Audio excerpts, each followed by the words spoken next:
Once you get the map, you realise you can rotate sections of the Divine Beast.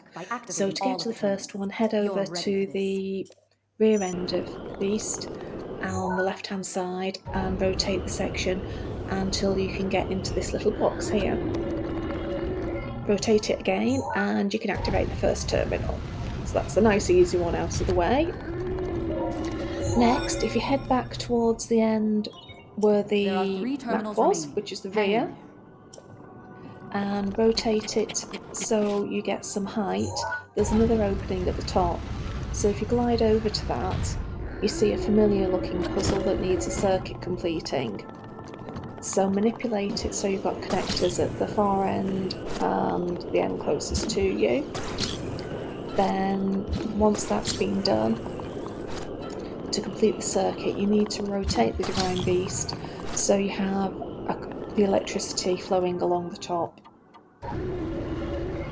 That then triggers the tail rising. However, it rises very quickly, so you need to time this really carefully. Stand as far away as you can, complete the connection, then sprint up the slope before it gets too steep. This then reveals a walkway, and if you get rid of the malice, you've got access to another room. And again, if you clear the malice, that then causes the platform to rise and fall. As you go up and down, you'll see there's a treasure chest, but more importantly, an orb on the platform. So once you've got rid of the malice, what you need to do is have magnesis ready and grab hold of the little electric orb. We need it to go the other side of this gate, however we can't get through yet. So what I'm going to do is rise up back to the top floor. And you can see there's a walkway, but you can't get over it yet, so I actually decided to send the ball over on its own and leap off.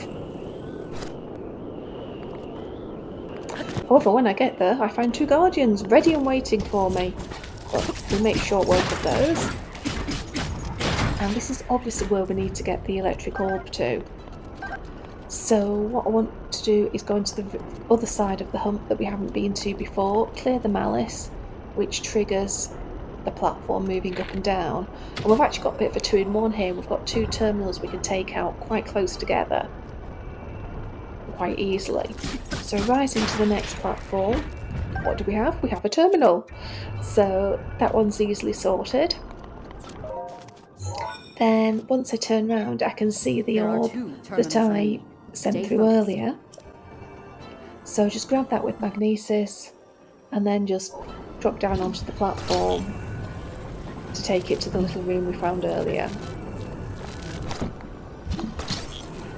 However, I didn't realise it at the time, but the other orb was actually directly above where we've just been, so if you want to save yourself a few minutes, just rise up a floor, grab the second orb and then take them both down at the same time.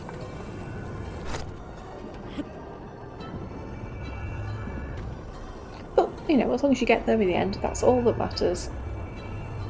Okay, so now we're getting there. We can now access the terminal number 3. And that just leaves one remaining. Now, I'm obviously quite high up here between the camel humps, so what I decide to do is rise up to the top platform again and see if I can make my way around the outside of the Divine Beast. So again, just checking the map.